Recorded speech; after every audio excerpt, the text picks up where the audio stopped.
जय हिंद प्यारे साथियों, बहुत बहुत स्वागत करता हूं आप लोगों को अपने चैनल वैकेंसी पॉइंट पर। दोस्तों, आज की वीडियो में बात करने वाले हैं यूपी पुलिस 2024 जो कि नई भर्ती 60,000 पदों पर आई हुई है।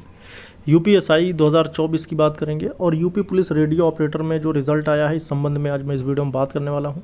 हर एक मुद्दे पर बात करेंगे, बस वीडियो के अंत तक बने रहिएगा आप लोग, क्योंकि ये जो भी अभ्यर्थी पुलिस भर्ती की तैयारी में लगे हुए हैं या फिर जो यूपीएसआई के इंतज़ार में लगे हुए हैं या फिर जिनका रिज़ल्ट आया और जिनका सिलेक्शन नहीं हो पाया है रेडियो ऑपरेटर में, उनके लिए ये वीडियो है। तो हर तरह से ये कहीं ना कहीं आपके सभी सवालों का एक निचोड़ ये वीडियो है, तो इसलिए आप लोग ज़रूर इस वीडियो के अंत तक बने रहें।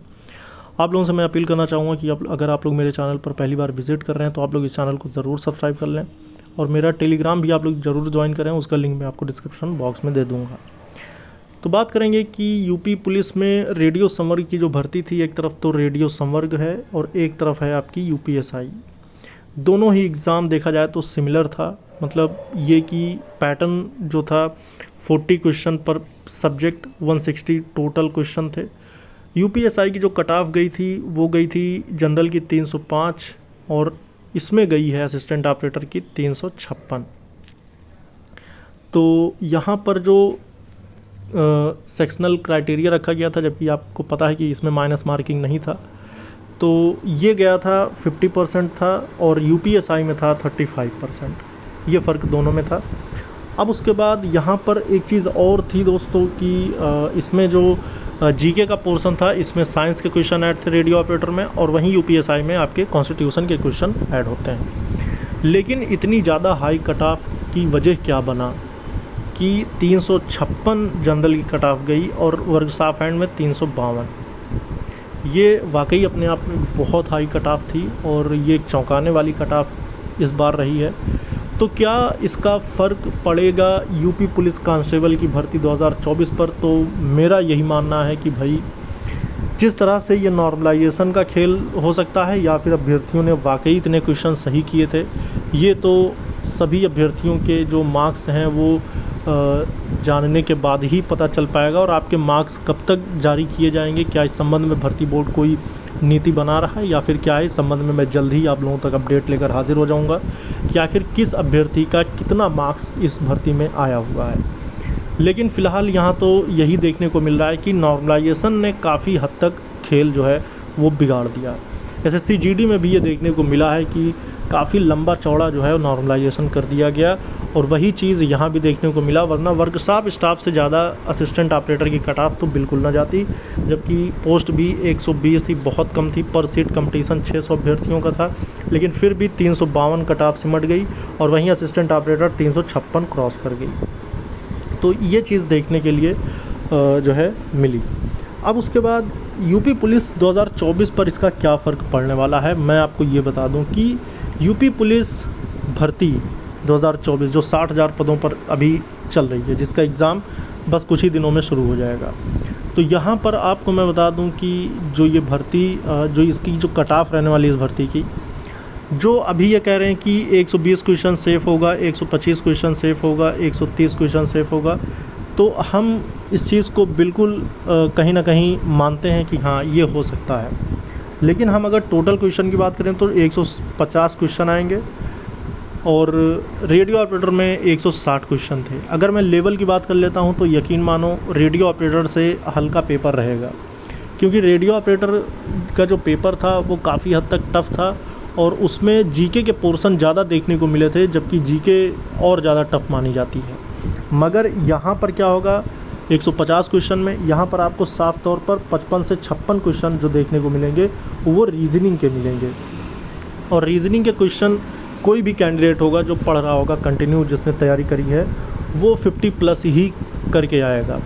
तो अगर उसको जीके के 38 क्वेश्चन मिलते हैं और 38 में अगर बहुत धुरंधर लड़का निकल गया, अगर जिसने 30 कर दिया, तो यकीन मानो 150 में 140 क्वेश्चन आपको करने वाले बहुत सारे ऐसे अभ्यर्थी मिलेंगे जो कि कर रहे होंगे। और बहुत सारे मैंने मॉक टेस्ट के एनालिसिस भी करके देखा है कि लगभग मतलब जितनी पोस्ट है उससे तो ज़्यादा ही अभ्यर्थी मॉक टेस्ट में अच्छे खासे मार्क्स ला रहे हैं। 150 अगर टोटल क्वेश्चन है तो 140 तक पहुंच रहे हैं। और अगर इतना 60,000 से ज़्यादा अभ्यर्थी पहुंच रहे हैं वो भी मॉक टेस्ट में, क्योंकि मॉक टेस्ट तो ऐसा नहीं कि एक बार दिया जा रहा है, मॉक टेस्ट तो डेली बच्चे दे रहे हैं। तो अगर डेली बेसिस पर इतने ज़्यादा अभ्यर्थी अच्छे खासे मार्क्स ला रहे हैं, तो इसमें भी आपको ये चीज़ देखने को मिलेगा कि 300 जो कि टोटल मार्क्स हैं यूपी पुलिस में, जो 300 मार्क्स की जो टोटल मार्क्स की जो कट ऑफ जाने वाली, ये भी आपको 260 प्लस ही नज़र आने वाली है।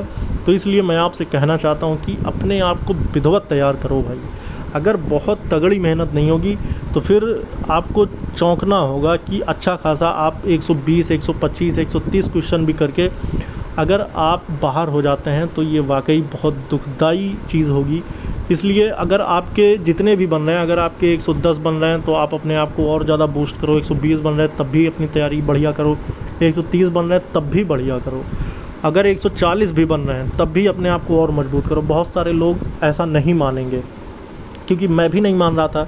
असिस्टेंट ऑपरेटर में जो बच्चे 360 अपने मार्क्स बता रहे थे आउट ऑफ 400 कि मेरे 360 हैं, या जिसके कमेंट आ रहे थे 380 हैं, उनका लोग मजाक उड़ा रहे थे। लेकिन जब 352 कट ऑफ गई तो सबके होश उड़ गए, और 356 जब कट ऑफ देखी तब भी सबके होश उड़ गए कि यकीनन उनके मार्क्स रहे होंगे 360, 380, तभी इतनी हाई कट ऑफ गई है, वरना इतनी कट ऑफ हाई ना जाती।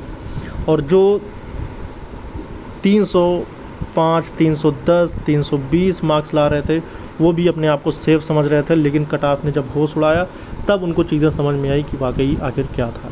तो इसलिए मैं यही कहना चाहूँगा कि मेरे भाई अपने आप को बहुत ज़्यादा झोंक दो। अब वक्त वैसे भी नहीं बचा, आप सिर्फ मॉक टेस्ट और रिवीजन में टाइम लगाओ, नया कुछ पढ़ने की कोशिश ना करो। जितना पढ़ा है आपने उतने में से ही आएगा, बस उतने में से आए तो आपसे छूटे नहीं।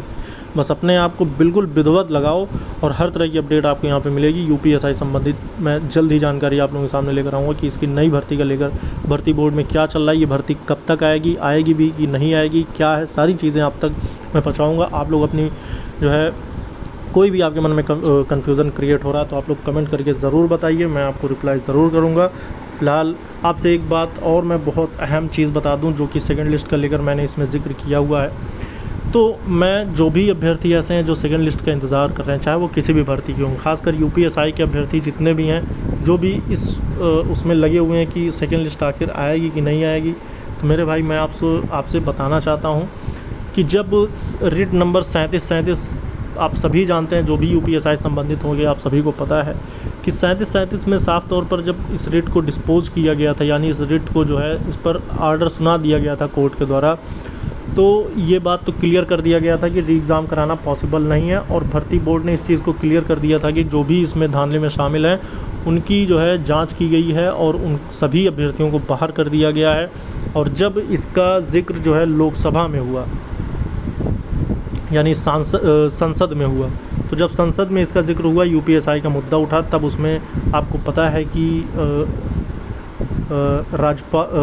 राजनाथ सिंह ने इस बात को क्लियर किया था कि जितने भी ऐसे कैंडिडेट हैं जिन्होंने यूपीएसआई में धांधली करी थी, विधानसभा की बात थी जिसमें कि मंत्री साहब ने इस चीज़ को क्लियर किया था कि जितने भी ऐसे लोग थे जिन्होंने धांधली की थी उन सभी को बाहर कर दिया गया है। ख़ासकर हमें लग रहा है कि ये केशव प्रसाद मौर्य जी ने इस बात को कहा था। हाँ, मुझे याद आ रहा है, केशव प्रसाद मौर्य जी ने कहा था कि जो भी यूपीएसआई में धांधली किए हैं उनको इस भर्ती से बाहर कर दिया गया है, और अब जितने भी अभ्यर्थी इस भर्ती में शामिल हैं वो पूरी तरह से सही अभ्यर्थी हैं, ईमानदार अभ्यर्थी हैं, और उनको जो है ज्वाइनिंग दी गई है।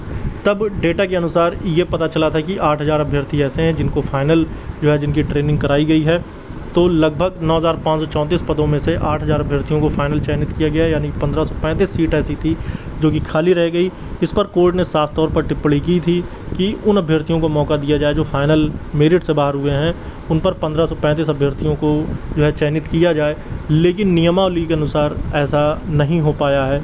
लेकिन फ़िलहाल इस पर क्या पॉसिबिलिटीज़ है, इस पर मैं आप लोगों को जल्द ही इन्फॉर्मेशन लेकर आऊँगा, जबकि मैं कोशिश में लगा हुआ हूँ।